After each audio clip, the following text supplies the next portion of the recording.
Hello and welcome. आप देख रहे हैं गुड रिटर्न्स। मैं हूं आपके साथ अर्णिमा द्विवेदी। 2 अप्रैल 2026 बाजार काफी वॉलेटाइल है। निफ्टी, बैंक निफ्टी, सेंसेक्स सब जगह ओपनिंग सेशन में बुरी तरीके से गिरावट देखने को मिली, लेकिन ड्यूरिंग द ट्रेड बाजार में निवेशकों के चेहरे पर कहीं ना कहीं थोड़ी बहुत राहत जरूर आई, क्योंकि निचले स्तरों से आई है रिकवरी। अब ये रिकवरी टिकेगी या नहीं टिकेगी, ये बड़ा सवाल है। और ये रिकवरी कितनी स्टेबल है, किन वजहों से आई है, क्या ट्रिगर्स हैं और कितना ज्यादा निवेशकों को लॉन्ग टर्म में राहत पहुंचा सकती है, ये भी बड़ा सवाल है। और इन सारे सवालों को एड्रेस करेंगे और समझेंगे कि किस स्टॉक में कैसा मूव चल रहा है। हमारे साथ यहाँ पर इस समय रवि सिंह जी मौजूद है। Sir, welcome to good returns. Thank you मुझे एक बार फिर से बुलाने के लिए। रवि सर, मार्केट में रिकवरी आई है, रिकवरी को बेहतर मान करके चले, ऐसा लग रहा है आपको? देखिए, हमारे यहाँ पे आपने पहले की एक कहावत सुनी होगी कि बुझता हुआ दिया ज्यादा तेज जलता है, तो कुछ ऐसे यहाँ पे मार्केट के दिखाई दे रहे हैं। और उसका बहुत बड़ा रीजन ये भी है कि जिस तरीके से यहाँ पर दो बम एक तरीके से गिरे हैं, उसका एक इम्पैक्ट है। अगर आप सुबह के पहले ट्रंप के बयानों को अगर देखें तो वो जो चीजें आपको पहले पॉजिटिव नजर आ रही थी, मार्केट थोड़ा पॉजिटिव था, वो पूरी तरह से वाइप आउट इसीलिए होता हुआ नजर आया और गैप डाउन यहाँ पर देखने को मिला। बातें होने लगी थी कि मार्केट में बहुत ज्यादा अब बॉटम आउट हो चुका है, वैल्यू बाइंग है, लेकिन आज के मार्केट ने बता दिया कि वैल्यू और बाइंग दोनों से कोई लेना देना नहीं है। अगर मार्केट अपने हिसाब से चलता है। अब स्टेटमेंट की अगर यहाँ पर थोड़ा एनालिसिस करने की कोशिश करें तो ट्रंप के बयान जिसमें उन्होंने दो चीजें इंपॉर्टेंट कही कि यूएस को प्रोटेक्ट करके रखेंगे और उसके लिए कुछ भी कर सकते हैं। दूसरा, उन्होंने कहा कि स्टेट ऑफ हॉर्मोन्स को ओपन करवाएंगे, चाहे उसके लिए भी कुछ करना पड़े।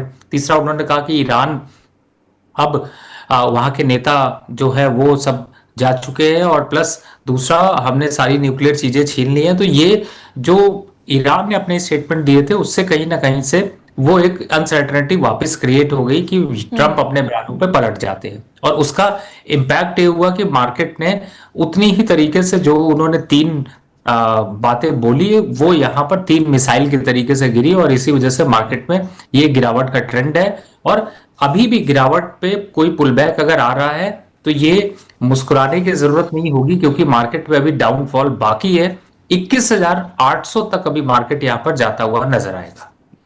21,800 सर, एक बार फिर 22,000 23,000 का सपोर्ट तोड़ा था, हमने आपसे बात की थी। 22,500 का सपोर्ट तोड़ा, हमने आपसे बात की। अब 22,000 का भी सपोर्ट तोड़ देगा बाजार? अब बिल्कुल यहाँ पे अभी हालात जो दिखा रहे हैं वो यही दिखा रहे हैं कि आपको पुल बैक में हो सकता है यहाँ से, जैसे अभी आप मार्केट पे रिकवरी देख रही हैं, हो सकता है आपको मार्केट आज फिर से थोड़ा सा पॉजिटिव क्लोज होता हुआ नजर आए। लेकिन जब तक इन लेवल्स पर मार्केट एक हफ्ते या 2 हफ्ते क्लोज नहीं करेगा तब तक स्ट्रेंथ के आने के हालात थोड़े कम है, उसके संकेत थोड़े कम दिखाई देंगे।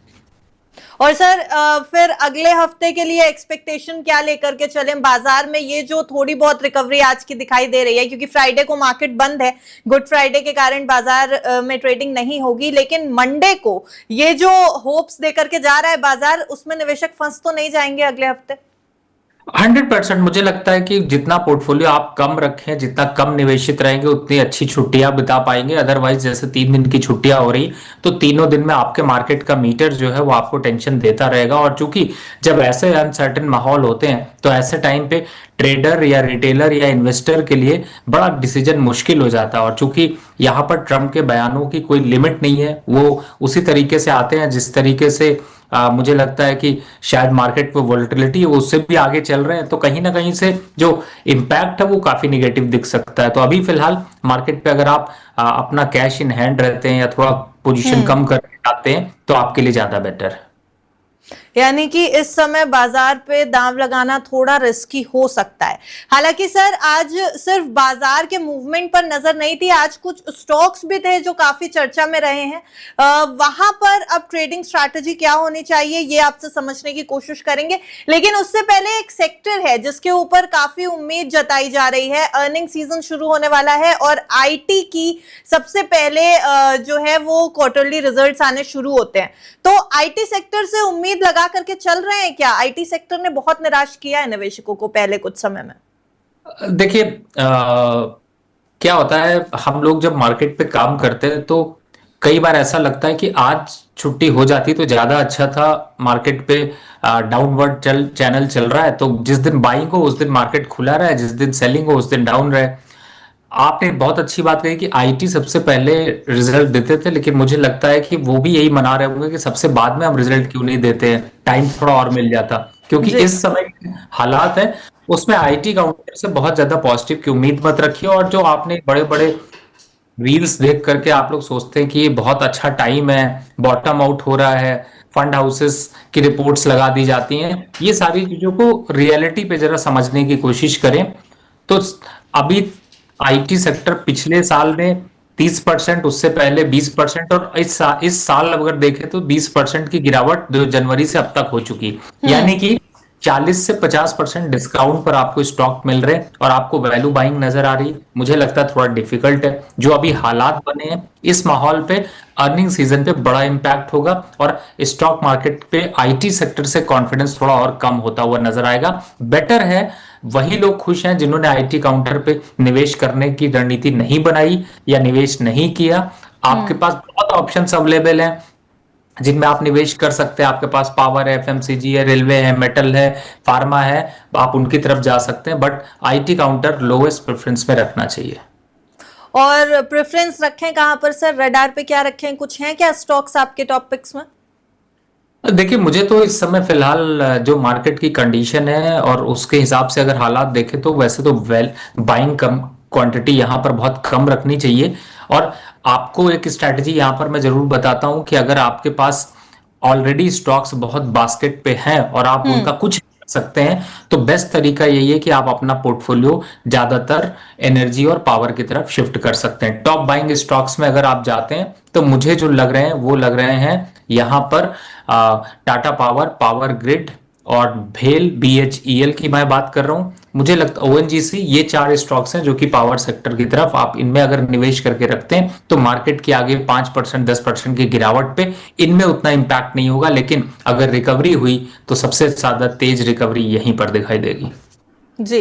सर, ये जो आपने स्टॉक्स बताए ये इन न्यूज भी थे, ओएनजीसी और टाटा पावर खास तौर से, लेकिन इन दोनों स्टॉक्स में से अगर बेहतर स्टॉक है निवेश के लिए कोई तो वो क्या हो सकता है? कहां पे बाइंग करनी चाहिए? टाटा पावर और ओएनजीसी में से कौन सा बेटर स्टॉक होगा रडार पे रखने के लिए? देखिए, जो इस समय हालात चल रहे हैं उसके हिसाब से अगर आप बेटर ढूंढेंगे तो मुझे टाटा पावर ज्यादा बेटर दिखाई देता है।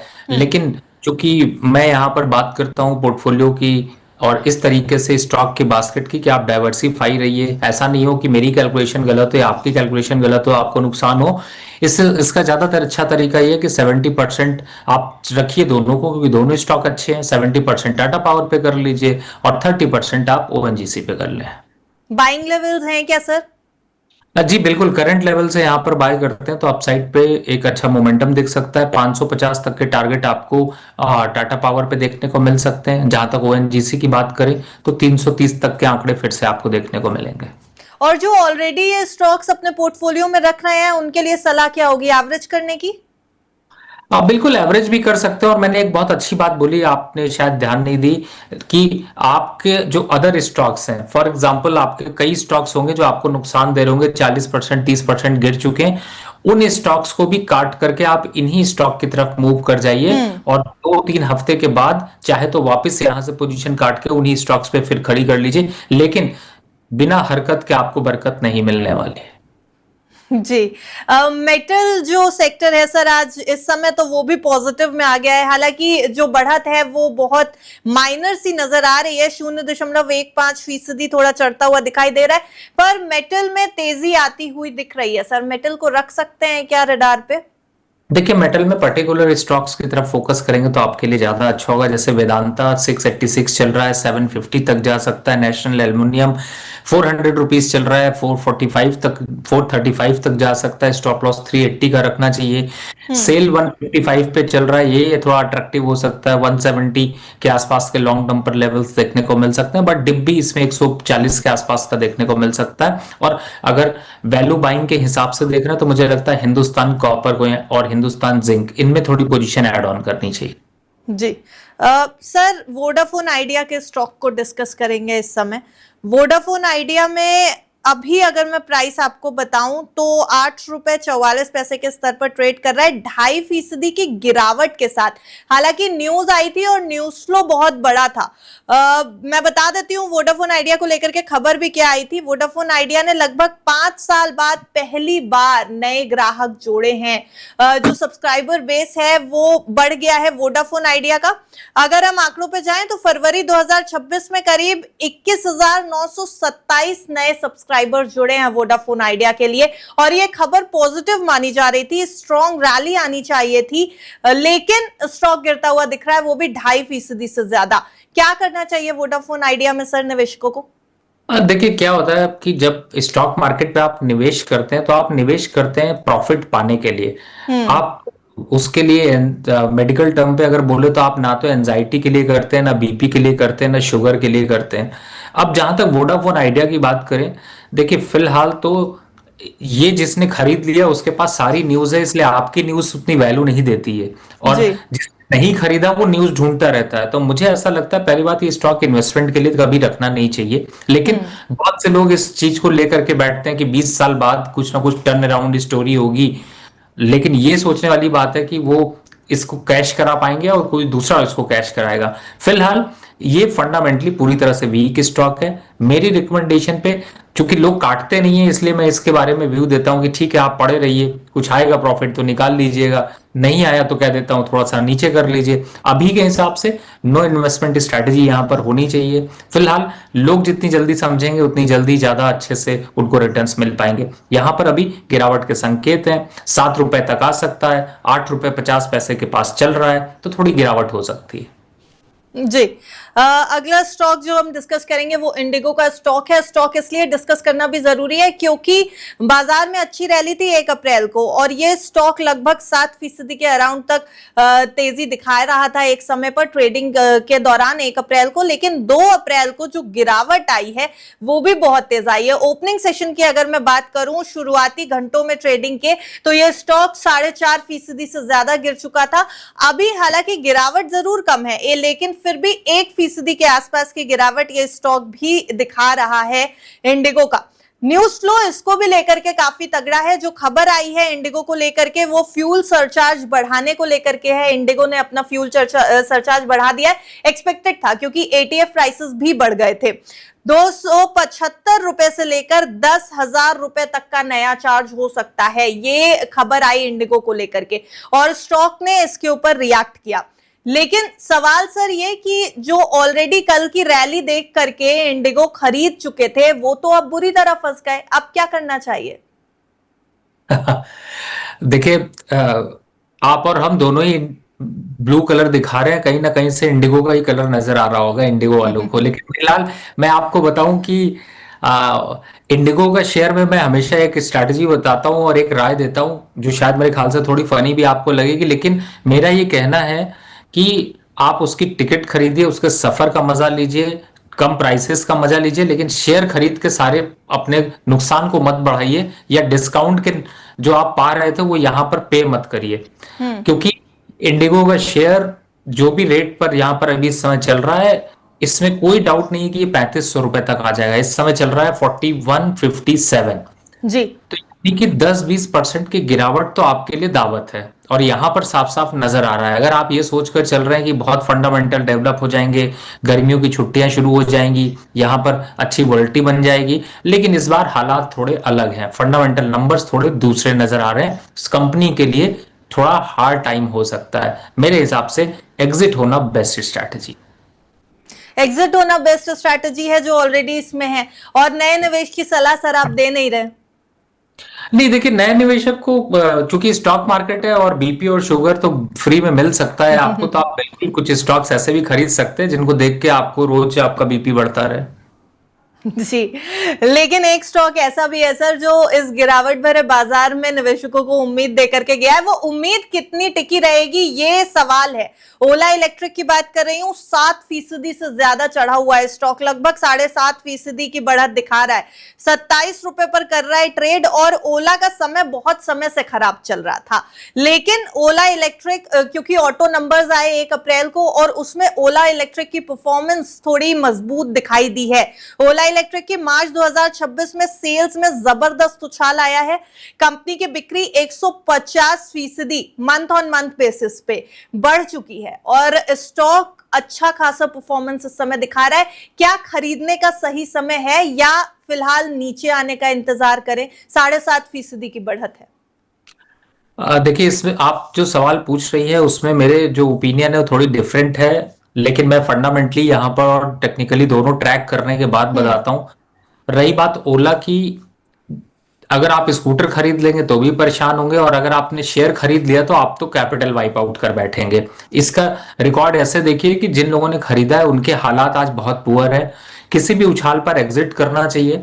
अब होता क्या है कि अगर आप जब कोई बिजनेस नया स्टार्ट करते हो तो पहले दिन आपके पास एक कस्टमर आता है, तो आप कहते हैं कि आपकी आज शुरुआत हो गई। फिर दूसरे दिन दूसरा कस्टमर आता है तो आप कहते हैं कि आज हमने 100% से ग्रोथ बढ़ा दी, लेकिन कस्टमर दो ही हैं। तो कुछ हालात जो हैं वो ऐसे ही हैं, नंबर्स को समझने वाले इस चीज को बहुत अच्छे से समझ सकते हैं। लेकिन कंपनी में ना तो कोई लुब्रिकेशन है, ना इन्वेस्टमेंट पे, ना किसी कंपनी के प्रोडक्ट पे। मुझे ऐसा लगता है कि ज्यादा बेटर होगा कि आप इस तरीके के स्टॉक्स को बिल्कुल मत देखें। मुझे पता है लोग 40-50 रुपए देख करके खरीद लेते हैं, लेकिन 50 से अगर 30 रुपए रह गया तो आप गिरावट कितनी बड़ी है समझ सकते हैं। हालांकि ये तो गिरावट बहुत ऊपर से चल रही है। तो आज के पुल बैक पे इसको संजीवनी समझिए और take exit from the current level. यानी कि आज की जो बढ़त है वो कहीं निवेशकों को फंसा ना जाए, झांसा ना दे जाए, तो फिलहाल कॉशियस रहने की जरूरत है इस स्टॉक में। और सर की रिकमेंडेशन तो सीधे सीधे एग्जिट की आ रही है फिलहाल इस स्टॉक से। अगले स्टॉक की तरफ चलते हैं सर। एचडीएफसी बैंक भी काफी न्यूज में रहा है, अभी बीच में काफी ज्यादा मिसहैप्स भी हुए, स्टॉक बुरी तरीके से गिरा भी, और जो अभी मैं प्राइस बताऊं तो वो 748 लगभग 750 के लेवल पर नजर आ रहा है। हालांकि आज स्टॉक में थोड़ी मजबूती देखने को मिल रही है, बहुत ज्यादा नहीं उछला है स्टॉक, लेकिन मजबूती थोड़ी जरूर नजर आ रही है। ये सिर्फ ये जो गिरावट के बाद वैल्यूएशंस अच्छे हुए हैं उसकी बाइंग है, या फिर अब लग रहा है कि एचडीएफसी बैंक में चीजें थोड़ी सही हो जाएंगी? क्योंकि न्यूज फ्लो तो अभी भी नेगेटिव है रवि जी, एचडीएफसी बैंक के 81 बॉन्ड्स में सेलिंग के मामले में। हालांकि बड़ी खबर एक और आ गई है कि 12 और एग्जीक्यूटिव्स के ऊपर एक्शन हो सकता है। तो न्यूज फ्लो नेगेटिव है, लेकिन फिर भी बाइंग हो रही है। निवेशकों का भरोसा है एचडीएफसी बैंक पे अभी? देखिए, मुझे ऐसा लगता है कि शायद आपका या आपके बहुत से कलीग का एचडीएफसी पे अकाउंट जरूर होगा, और मेरा एक बहुत सिंपल थ्योरी कि जहां पर आप अकाउंट खोलते हैं उसका उस कंपनी का शेयर जरूर खरीदिए। रही बात एचडीएफसी की, देखिए इस समय देखें ये सभी जगह का मैनेजमेंट के कुछ इस तरीके के इश्यूज होते हैं, लेकिन अगर नंबर्स के पर टर्म पे देखा जाए तो पूरा बैंकिंग काउंटर यहां पर गिर रहा है, इस वजह से इस पे एक गिरावट का ट्रेंड है। लेकिन आपने बहुत अच्छी बात कही वैल्यू बाइंग की। देखिए 750 से 680, please note down that level. 750 से 680 के जो लेवल हैं, इनमें निवेश की अगर रणनीति बनाते हैं तो आपको आने वाले समय में मल्टी बैगर रिटर्न्स मिल सकते हैं। मल्टी बैगर दैट मींस कि अगर आपको नॉर्मल रिटर्न 10% कमाने को मिलेगा तो ये आपको 20% के रिटर्न देने की क्षमता रखता है। स्टॉक अच्छा है, लॉन्ग टर्म विजन अगर आपने बना रखा है तो लार्ज कैप का स्टॉक है, यहां पर इन्वेस्टमेंट की स्ट्रैटेजी जरूर बनानी चाहिए। और इस तरीके के डिप पे जब दिन बुरे चल रहे हो तो रिवर्ट होने में टाइम नहीं लगता, और मेरे हिसाब से आपके लिए अच्छी अपॉर्चुनिटी जनरेट कर सकता है। तो मुझे लगता है लॉन्ग टर्म निवेशक को कोई घबराने की जरूरत नहीं, अच्छे से एवरेज करिए। Again you will hit the target around 950 levels. Okay और रिलायंस इंडस्ट्रीज में क्या करें सर? रिलायंस इंडस्ट्रीज जब एक बार गिरना शुरू हुआ था तो लोगों को लगा कि बाइंग अपॉर्चुनिटी है, बाय ऑन डिप्स की स्ट्रैटेजी लेकर के चलें। कई एक्सपर्ट्स भी ऐसा कह रहे थे, हमने कई रिपोर्ट्स भी ऐसी पढ़ी, लेकिन रिलायंस अपने गिरावट से वापस रिकवरी की तरफ आ ही नहीं रहा है। आज भी 1% से ज्यादा स्टॉक गिरा हुआ है, 1354 के लेवल पर आ गया है। अभी भी बाइंग अपॉर्चुनिटी है? मुझे याद आता है कि लास्ट जब हम लोगों ने प्रोग्राम किया था उसको भी शायद 3 वीक हो गए, और उस टाइम पे चल रहा था ये 1480 के पास, जी, और तब जी। मैंने आपको रिकमेंड किया था कि 1320 के लेवल्स आएंगे तो अट्रैक्टिव हो सकता है, but once it reach that level then you can watch again. जो भी आपका गुड रिटर्न है इसको फिर से देखिएगा, इससे प्रोग्राम आएंगे। फिलहाल 1320 और 1300 का लेवल्स का वेट कर लीजिए, ज्यादा अच्छा है। और जो लोग ऑलरेडी इन्वेस्टेड हैं उनके लिए राय? देखिए, किसी के सेंटिमेंट को यहाँ पर तोड़ा नहीं जा सकता। लोग जब निवेश कर देते हैं तो वो अपनी पूरी भावनाओं के साथ जुड़ जाते हैं, लेकिन मेरे हिसाब से बेस्ट यही कर सकते हैं कि आप उसको होल्ड रखिए, लेकिन एवरेज अभी मत करिए। एवरेज करने का टाइम 1300-1320 के पास है।